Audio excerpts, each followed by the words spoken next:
শুভেচ্ছা, সবাইকে স্বাগত সন্ধ্যার মাছরাঙা সংবাদে। আপনাদের সঙ্গে আছেন আমি ফারহানা পারভিন। শুরুতেই জানিয়ে দিচ্ছি গার্ডিয়ান লাইফ ইন্স্যুরেন্স সংবাদ শিরোনাম। কোটা ইস্যুতে আন্দোলনরত শিক্ষার্থী এবং ছাত্রলীগের নেতাকর্মীদের মধ্যে সংঘর্ষ হয়েছে। দফায় দফায় হামলা, পাল্টা হামলায় রীতিমতো রণক্ষেত্রে পরিণত হয় ঢাকা বিশ্ববিদ্যালয় এলাকা। আহত হয় অনেকে। সড়ক অবরোধ করে বিভিন্ন এলাকায় বিক্ষোভ করেছে কোটা বিরোধীরা। এদিকে তাদের রাজাকার স্লোগানের সমালোচনা চলছে বিভিন্ন মহলে। নিজেদের যারা রাজাকার দাবি করে স্লোগান দেয় তারা কোন চেতনা এবং শিক্ষায় বিশ্বাসী সেই প্রশ্ন তুলেছেন প্রধানমন্ত্রী। সকালে নিজ কার্যালয়ে বার্ষিক কর্মসম্পাদন চুক্তি স্বাক্ষর এবং শুদ্ধাচার পুরস্কার প্রদান অনুষ্ঠানে তিনি রাজাকার স্লোগান দেয়াকে দুঃখজনক আখ্যায়িত করে বলেন, মুক্তিযুদ্ধের চেতনা বজায় রাখাই সরকারের লক্ষ্য।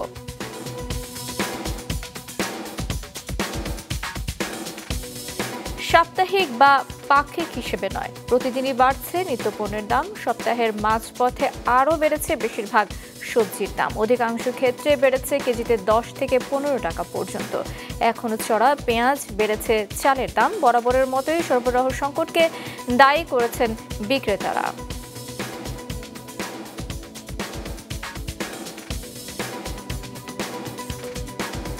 শুনছিলেন শিরোনাম, এবার বিস্তারিত সংবাদ। সরকারি চাকরিতে কোটা সংস্কারের দাবিতে আন্দোলনরত শিক্ষার্থী এবং ছাত্রলীগের নেতাকর্মীদের মধ্যে বিভিন্ন স্থানে ধাওয়া পাল্টা ধাওয়ার ঘটনা ঘটেছে আজ। এ সময় উভয় পক্ষের বেশ কয়েকজন আহত হয়। আন্দোলনকারীদের হটিয়ে ঢাকা বিশ্ববিদ্যালয়ের ক্যাম্পাস নিয়ন্ত্রণে নিয়েছে ছাত্রলীগ। দাউদ হাসানের রিপোর্ট। এভাবেই কিছু সময় পরপর ছাত্রলীগ ও কোটা সংস্কারের দাবিতে আন্দোলনরত শিক্ষার্থীদের মধ্যে ধাওয়া পাল্টা ধাওয়া হচ্ছিল। মূলত কোটা সংস্কার ও প্রধানমন্ত্রীর বক্তব্য প্রত্যাহারের দাবিতে দুপুর থেকে রাজু ভাস্কর্যের সামনে আন্দোলনে জড়ো হয় ঢাকা বিশ্ববিদ্যালয় সহ বিভিন্ন কলেজ ও বিশ্ববিদ্যালয়ের শিক্ষার্থীরা। কালকে রাতে যখন সবাই স্বেচ্ছায় রাস্তায় নেমে আসে, তখন দেখা যায় সরকার দলীয় যে ছাত্র সংগঠন মানে বাংলাদেশ ছাত্রলীগ, তারা আমাদের উপরে হামলা করার জন্য বিভিন্ন তাদের ইউনিটকে সক্রিয় করে। পরিবর্তন হতে পারে এটা চিন্তা করে আমরা মাঠে নেমেছি। আর এটার একমাত্র কারণ আমরা বৈষম্য চাই না। প্রধানমন্ত্রীর যে বক্তব্য সেটা সবাইকে ঢালাওভাবে যেভাবে বলেছেন, এটা তো মোটেই ঠিক কোনো কিছু না। গতকাল মাননীয় প্রধানমন্ত্রী যে একটি বক্তব্য দিয়েছেন, এই বক্তব্যটিকে সাধারণ শিক্ষার্থীরা ইতিবাচকভাবে নেয়নি। তারা আহত হয়েছে। তারা বাংলাদেশের নাগরিক হিসেবে, রাজাকার হিসেবে তাদেরকে নেমিং করা হয়েছে, যে বিষয়টিকে তারা ইতিবাচকভাবে নেয়নি। বিক্ষোভ শেষে বিকেল 3টার দিকে মিছিল নিয়ে শিক্ষার্থীরা বিজয় 71 হলের দিকে এগোলে ছাত্রলীগ সেখানে অবস্থান নেয়। এরপর শুরু হয় আন্দোলনকারী ও ছাত্রলীগের মধ্যে ইট পাটকেল ছোড়াছুড়ি। কিছুক্ষণের মধ্যেই তার রূপ নেয় ধাওয়া পাল্টা ধাওয়ায়। পরে মল চত্বর, ফুলার রোড, নীলক্ষেত এলাকায় ছড়িয়ে পড়ে এই আন্দোলন। প্রায় 1 ঘন্টার সংঘর্ষ ও পাল্টাপাল্টি ধাওয়ার পর কোটা সংস্কারের দাবিতে আন্দোলনকারীদের তাড়িয়ে ঢাকা বিশ্ববিদ্যালয় ক্যাম্পাস নিয়ন্ত্রণে নেয় ছাত্রলীগ। এ সময় উভয় পক্ষে বেশ কিছু শিক্ষার্থী আহত হন। বিজয় 71 হলের উপর আমরা নিচে আর কি শান্তি শৃঙ্খলভাবে আন্দোলন করতেছি। উপর থেকে আমাদের উপর ইট পাটকেল মারা হয়েছে, মানে পাথরের মতো কিছু একটা উপর থেকে ফেলছে, মানে পায়ে লাগছে। দেনার টাকায় নেও আমাকে টিনে ওখান থেকে বের করে নিয়ে আসছে। ছাত্রলীগের সন্ত্রাসীরা সব কাজ করছে। শুরুতেই তারা বিভিন্ন হলে গিয়ে অ্যাটাক করে। আপনি দেখে থাকবেন, এদের বিভিন্ন ধরনের ফুটেজ আছে আমাদের কাছে। এগুলি তারা অ্যাটাক করে হলে প্রচুর পরিমাণে ভাঙচুর চালায়। তখন একটা পর্যায়ে আমরা তাদের প্রতিরোধ করার চেষ্টা করি। আমরা হলের মধ্যে শান্তিপূর্ণ অবস্থানে আছি, আমরা মানা করতেছি কোনো কিছু হয় নাই। সেখানে ওনারা কোটা আন্দোলনকারীরা ইট পাটকেল ছিল, শান্তিপূর্ণ পরিবেশ কিন্তু নষ্ট করছে ওনারা। ছাত্রলীগের সাধারণ সম্পাদক বলেন, রাজাকার স্লোগান দিয়ে যারা ঢাকা বিশ্ববিদ্যালয়কে কলঙ্কিত করেছে তাদের প্রতিহত করা হচ্ছে। দেশের সচেতন তরুণ সমাজ ঢাকা বিশ্ববিদ্যালয়কে রক্ষায় এগিয়ে এসেছে। এই মুহূর্তে ঢাকা বিশ্ববিদ্যালয়কে রাজাকারের হাত থেকে রক্ষা করতে হবে। আমাদের কোনো ভাইয়ের গায়ে যদি কেউ আঘাত করে, আমরা অবশ্যই তার প্রতিবাদ করব।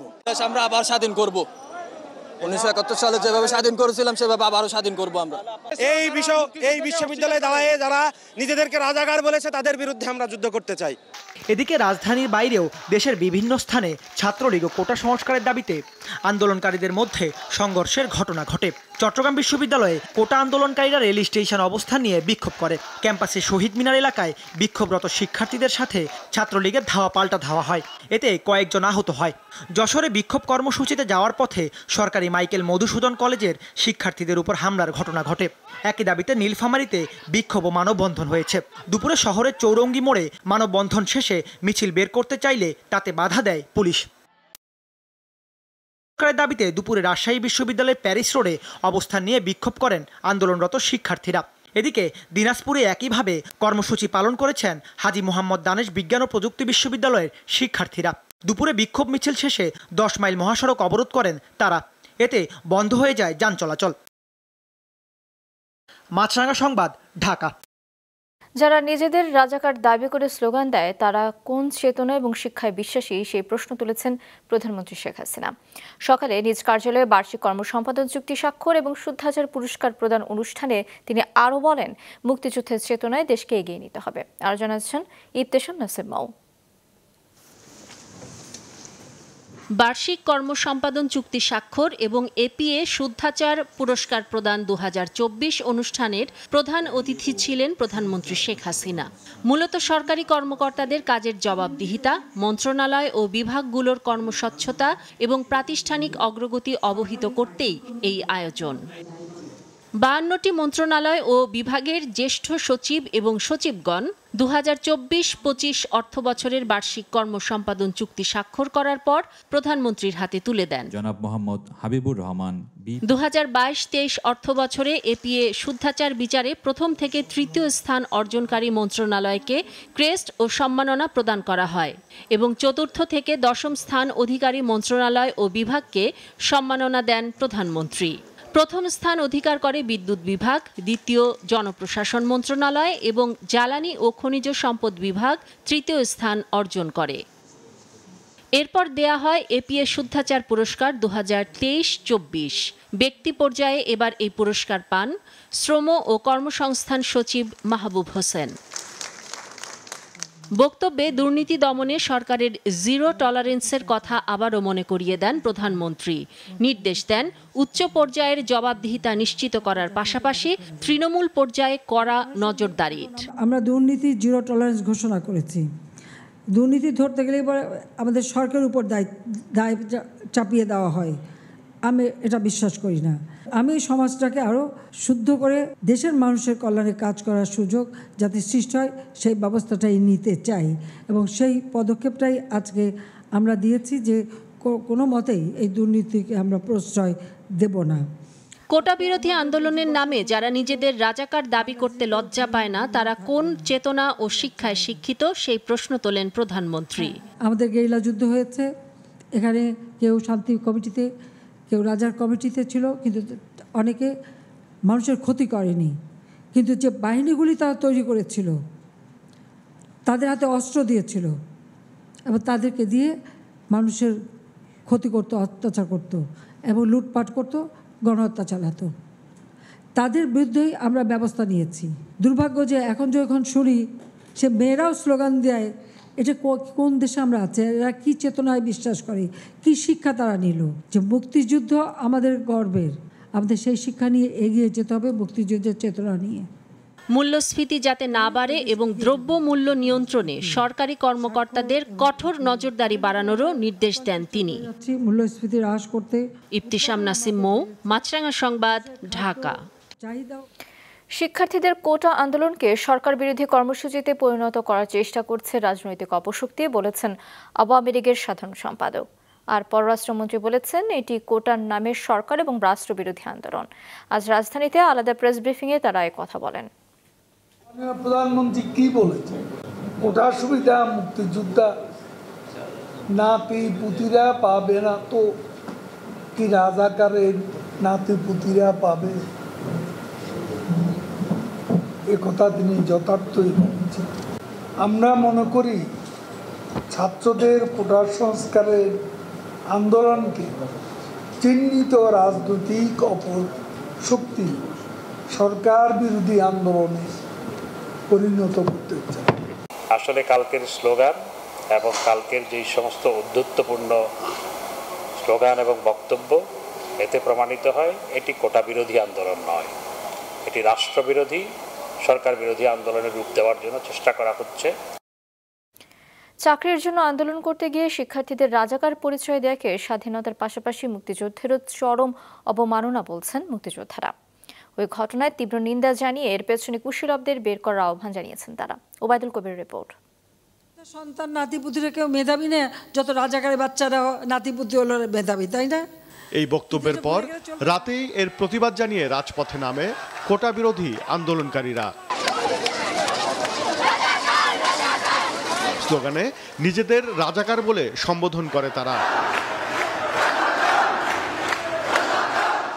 ঢাকা বিশ্ববিদ্যালয়ের শিক্ষার্থীদের এমন স্লোগান হয়ে ওঠে টক অব দ্য টাউন। গত রাত থেকেই সামাজিক যোগাযোগ মাধ্যমে অনেকেই নিন্দা জানান এমন স্লোগানের। স্বাধীনতার 53 বছর পর নতুন প্রজন্মের এমন স্লোগান দেয়া উচিত হয়নি বলেও মন্তব্য করেন কেউ কেউ। ঢাকা বিশ্ববিদ্যালয়ের উপাচার্য জানান, প্রধানমন্ত্রীর বক্তব্য হয়তো বুঝতেই পারেনি সেসব শিক্ষার্থীরা। তাদের নিজেদের রাজাকার দাবি করার স্লোগানের নিন্দা জানান তিনি। প্রধানমন্ত্রীর কথা এদের উপলব্ধি করতে এরা পারে নাই। আমি রাজাকার, তুই রাজাকার, আমরা রাজাকার, এই সমস্ত স্লোগান খুবই লজ্জার। এই স্লোগান এটা গ্লানিকর। এই স্লোগান দেওয়া ঢাকা বিশ্ববিদ্যালয়ের কোনো ছাত্রছাত্রীর জন্যেই সম্মানজনক না। মহান স্বাধীনতা যুদ্ধে সরাসরি অংশ নেয়া বীর মুক্তিযোদ্ধা নাসিরুদ্দিন বাচ্চু মনে করেন ওই স্লোগান মহান মুক্তিযুদ্ধের চেতনার জন্য অপমানের। তাদেরকে কে পরিচালিত করছে, তাদের পেছনে কে আছে? আমি মনে করি যে আমাদের এই সন্তানতুল্য ছাত্রছাত্রীরা একটি অংশ যে কথা বলছে, সে কথায় আমরা যেমন আহত হচ্ছি, একই সাথে আমি কিন্তু বোঝারও চেষ্টা করছি যে তারা এই জায়গাটায় কেন গেল। এই আন্দোলনের মাধ্যমে স্বাধীনতা বিরোধীরা যেন কোনো সুযোগ নিতে না পারে সে ব্যাপারে সতর্ক থাকতে আন্দোলনকারীদের পরামর্শ দেন তারা। ওবায়দুল কবির, মাছরাঙা সংবাদ, ঢাকা।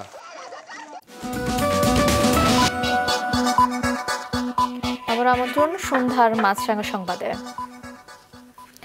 সর্বজনীন পেনশনের প্রত্যয় স্কিম থেকে শিক্ষকদের অন্তর্ভুক্তি বাতিল সহ 3 দফা দাবিতে আজও কর্মবিরতি পালন করছেন সব পাবলিক বিশ্ববিদ্যালয়ের শিক্ষকরা। দুপুরে ঢাকা বিশ্ববিদ্যালয় কলা ভবনে সরকারের সঙ্গে ইতিবাচক আলোচনা হলেও দাবি আদায় না হওয়া পর্যন্ত আন্দোলন চালিয়ে যাওয়ার কথা জানিয়েছেন শিক্ষক সমিতির নেতারা।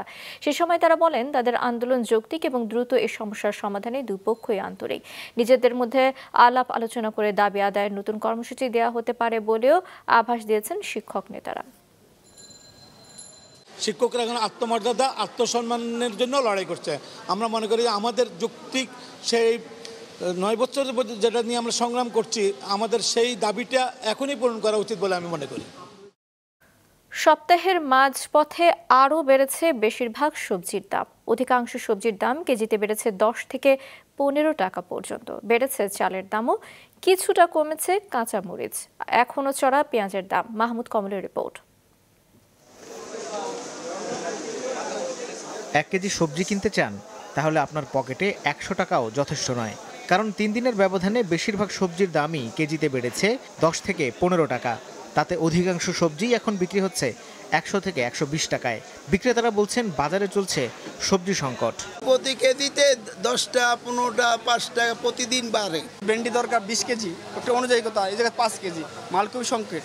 মাল একদম কম, তার দাম একটু বাড়তি। বেগুন 120 টাকা, সাদা বেগুন 100 টাকা, লম্বা বেগুন 100 টাকা, করলা 120 টাকা, প্রতিটা মালে 100 টাকা 90 টাকা এরকম দাম। বাড়তে থাকা মরিচের দর খানিকটা কমেছে, কেজিতে 20 টাকা কমে বিক্রি হচ্ছে 240 টাকায়। গত 5 দিন ছিল আমরা 400 টাকা কেজি, মানে 300-350 টাকা আমাদেরকে কিনেছিল। তা আজকে 2 দিন একটু কমছে, কমের দিকে আছে। এখন আজকে বেচতেছি 240-250। মাল আছে পর্যাপ্ত, কিন্তু বাজারে দাম বেশি। গেল সপ্তাহের বাড়তি দামেই বিক্রি হচ্ছে আদা রসুন, কমার লক্ষণ নেই পেঁয়াজ। দেশি পেঁয়াজের কেজি বিক্রি হচ্ছে 110 থেকে 120 টাকায়। তবে বাজারে এসব পণ্যের তেমন সংকট নেই জানান বিক্রেতারা। যে দামে বেশি পরের দিন দেখা যায় এই দামে কিনি। পেঁয়াজটা এই সপ্তাহ খানিকের মধ্যে একেবারে এক ফাল 120 টাকায় চলে গেছে। আপনার ওরা বলতেছে যে সাপ্লাই নাই, মাল আসতে পারে না, গাড়ি পাই না, তারপর বৃষ্টি, সবকিছু মিলে ওরা এভাবে অজুহাত দিতেছে। ছোট বড় অধিকাংশ মাছের দাম অপরিবর্তিত থাকলেও বেড়েছে ইলিশের দাম। 1 কেজি সাইজের ইলিশ বিক্রি হচ্ছে 1800 থেকে 1900 টাকায়। চড়া ব্রয়লার মুরগির দাম রয়েছে অপরিবর্তিত। ব্রয়লার 190 টাকা কেজি, গেছের সপ্তাহে আপনার 175 টাকা 80 টাকা মতন ছিল, এই সপ্তাহে 15 টাকা বেশি। ওই ইলিশ মাছটা একটু দামটা বাড়তি, কারণ ইলিশ মাছে অনেক খুব কম পড়তেছে, পাওয়া যাইতেছে কম, এই জন্য ইলিশ মাছের দামটা একটু বাড়তি 2-1 দিনের ভিতরে। স্থিতিশীল রয়েছে ডাল, চিনি, আটা, ময়দার দাম। তবে এক সপ্তাহের ব্যবধানে সব ধরনের চালের দাম বেড়েছে কেজিতে অন্তত 4 টাকা।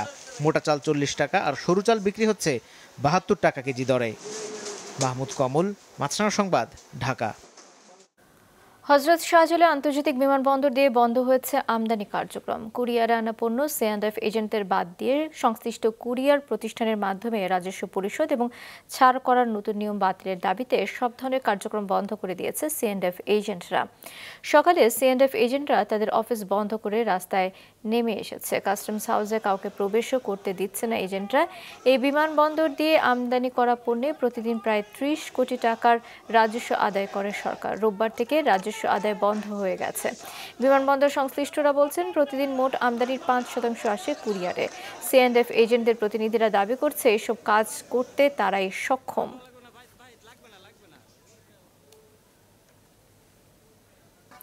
প্রধানমন্ত্রী শেখ হাসিনার সাবেক ব্যক্তিগত সহকারী জাহাঙ্গীর আলম, তার স্ত্রী কামরুন নাহার এবং তাদের স্বার্থ সংশ্লিষ্ট প্রতিষ্ঠানের ব্যাংক হিসাব জব্দ করার নির্দেশ দিয়েছে বাংলাদেশ ব্যাংক। সেই সঙ্গে তাদের হিসাব খোলার ফর্ম সহ যাবতীয় তথ্য আগামী 5 দিনের মধ্যে পাঠাতে বলা হয়েছে। গতকালই কেন্দ্রীয় ব্যাংকে বাংলাদেশ ফিনান্সিয়াল ইন্টেলিজেন্স ইউনিট এই সংক্রান্ত নির্দেশনা দেয়। সাম্প্রতিক চীন সফর নিয়ে গতকালের সংবাদ সম্মেলনে দুর্নীতির বিরুদ্ধে ব্যবস্থা নেওয়া প্রসঙ্গে প্রধানমন্ত্রী নিজের বাসার সাবেক এক কর্মীর অর্থ সম্পদের বিষয়টি সামনে আনেন। বলেন, বাসায় কাজ করেছে, পিয়ন ছিল, এখন 400 কোটি টাকার মালিক। হেলিকপ্টার ছাড়া চলে না। জাহাঙ্গীর আলম নোয়াখালীর চাটখিল উপজেলার খিলপাড়া ইউনিয়নের নাহারখিল গ্রামের বাসিন্দা। তিনি এর আগে নোয়াখালী জেলা আওয়ামী লীগের সহসভাপতি ছিলেন। শান্তি ও উন্নয়নে যুব দক্ষতা এই প্রতিপাদ্যে আজ অনুষ্ঠিত হয়েছে বিশ্ব যুব দক্ষতা দিবস 2024। এই উপলক্ষে জাতীয় দক্ষতা উন্নয়ন কর্তৃপক্ষ আগারগাঁওয়ে শোভাযাত্রা এবং আলোচনা সভার আয়োজন করে। অনুষ্ঠানে প্রধান অতিথির বক্তব্যে প্রধানমন্ত্রীর শিক্ষা এবং সংস্কৃতি বিষয়ক উপদেষ্টা ডক্টর কামাল আব্দুল নাসের চৌধুরী বলেন, যুবকদের বর্তমান সময়ের উপযোগী প্রযুক্তি পেশায় দক্ষতা প্রশিক্ষণ দিয়ে দেশ এবং বিদেশে শ্রমবাজারের উপযোগী করে গড়ে তোলা প্রয়োজন। আলোচনা অনুষ্ঠানে জাতীয় মানব সম্পদ উন্নয়ন তহবিল থেকে 6টি দক্ষতা প্রদানকারী প্রতিষ্ঠানকে চেক বিতরণ করা হয়। সন্ধ্যার সংবাদ শেষ করছি, তার আগে গার্ডিয়ান লাইফ ইন্স্যুরেন্স সংবাদ শিরোনামগুলো আরও একবার। কোটা ইস্যুতে আন্দোলনরতদের সঙ্গে ছাত্রলীগ নেতাকর্মীদের সংঘর্ষ। ঢাকা বিশ্ববিদ্যালয় এলাকার রণক্ষেত্র রাজাকার স্লোগানের সমালোচনা। যারা রাজাকার দাবি করে স্লোগান দেয় তারা কোন চেতনা এবং শিক্ষায় বিশ্বাসী? প্রশ্ন প্রধানমন্ত্রীর। মুক্তিযুদ্ধের চেতনায় এগিয়ে যাওয়ার আহ্বান। সাপ্তাহিক বা পাক্ষিক হিসেবে নয়, প্রায় প্রতিদিনই বাড়ছে নিত্যপণ্যের দাম। 100 টাকায় পৌঁছেছে অধিকাংশ সবজির কেজি। এ ছিল সন্ধ্যার সংবাদে। ফেসবুকে আপডেট পেতে ভিজিট করুন মাছরাঙা টেলিভিশনের পেজে, ইউটিউব চ্যানেলেও দেখতে পারেন আমাদের সংবাদ প্রতিবেদন এবং অনুষ্ঠান। এতক্ষণ সঙ্গে থাকার জন্য ধন্যবাদ জানিয়ে আমি ফারহানা পারভিন শেষ করছি সন্ধ্যার মাছরাঙা সংবাদ। এই দিন এইভাবে।